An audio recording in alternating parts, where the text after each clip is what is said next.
पाकिस्तान के फैलाए आतंक से भारत पिछले 70 साल से जूझ रहा है। इसका ताजा उदाहरण है पहलगाम में हुआ आतंकी हमला, जिसमें 26 लोगों की हत्या कर दी गई थी। बदले में पाकिस्तान पर भारत ने सैन्य कार्रवाई की, जिसे नाम दिया गया ऑपरेशन सिंदूर का। भारत के एक्शन को लेकर पाकिस्तान ने दुनिया भर में झूठ फैलाने शुरू कर दिए, तो भारत ने अपने कई सारे प्रतिनिधिमंडल दुनिया भर के देशों में भेजे ताकि पाकिस्तान का असली चेहरा दुनिया के सामने आ सके। भारत के देखा देखी पाकिस्तान ने भी अपने 2 प्रतिनिधिमंडल दुनिया में भेज दी।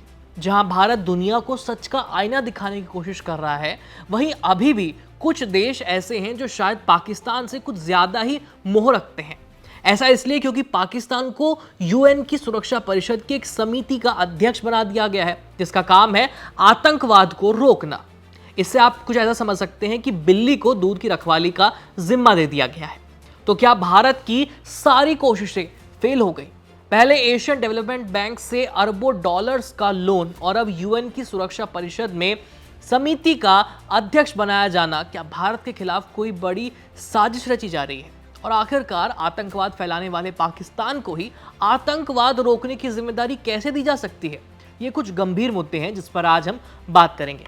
नमस्ते, मेरा नाम है आयुष और आप देख रहे हैं ABP live. Osama bin Laden को पनाह देने वाला, जैश ए मोहम्मद और लश्कर ए तैयबा जैसे आतंकी गुटों का पालन पोषण करने वाले पाकिस्तान को फिलहाल 2 साल के लिए 2 समितियों में जगह मिली है।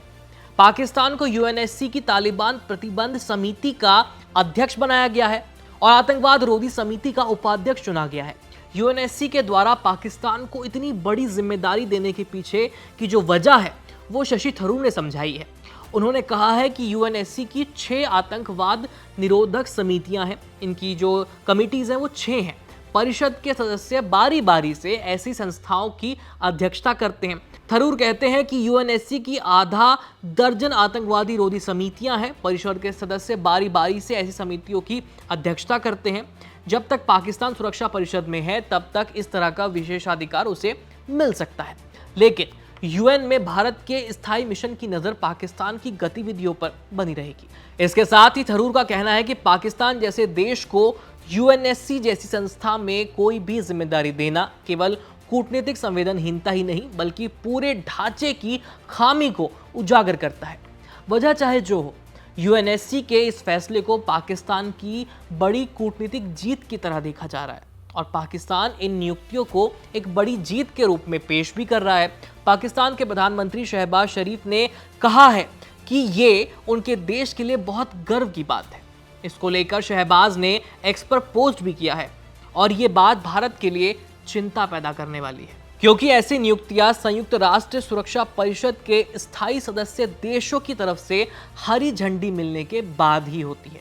और हरी झंडी देने का मतलब है कि ये स्वीकार करना कि पाकिस्तान का आतंकवाद से कोई संबंध नहीं है। भारत की कोशिश रही है कि आतंकवाद फैलाने में पाकिस्तान की भूमिका के बारे में पूरी दुनिया को पता चले, लेकिन पाकिस्तान की इस नियुक्ति से ऐसा लगता है कि दूसरे देश या तो इसे महत्वपूर्ण नहीं मानते हैं या वो भारत के दावे में कोई सच्चाई नहीं देखते हैं। साथ ही पाकिस्तान की नियुक्ति से ये संदेश भी जाता है दुनिया भर में कि आतंकवाद फैलाने के साथ साथ पाकिस्तान विश्व पटल पर अपनी छवि सुधारने में भी सफल हो रहा है। Indian council of world affairs में सीनियर फेलो फहजुर रहमान इस नियुक्ति की टाइमिंग पर भी सवाल खड़े करते हैं।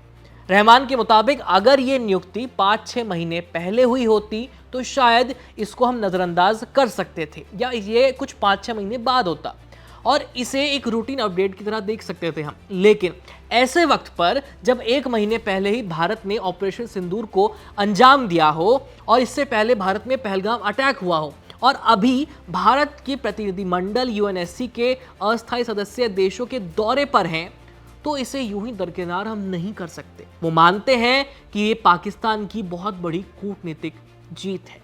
फहजुर रहमान के मुताबिक इस नियुक्ति से ऐसा लगता है कि पाकिस्तान ने न केवल ग्लोबल ओपिनियन को अपने पक्ष में कर रखा है बल्कि लोगों को वो बेवकूफ भी बना रहा है अंतर्राष्ट्रीय स्तर पर। बीते 20 सालों में भारत की तरफ से पाकिस्तान को वैश्विक स्तर पर अलग थलग करने की जो कोशिश है, जो मुद्दा है, वो पूरे जोर शोर से उठाया गया है और हाल ही में ऑपरेशन सिंदूर के बाद जो डेलीगेशंस भेजे गए हैं, ये सबसे बड़ा कदम है।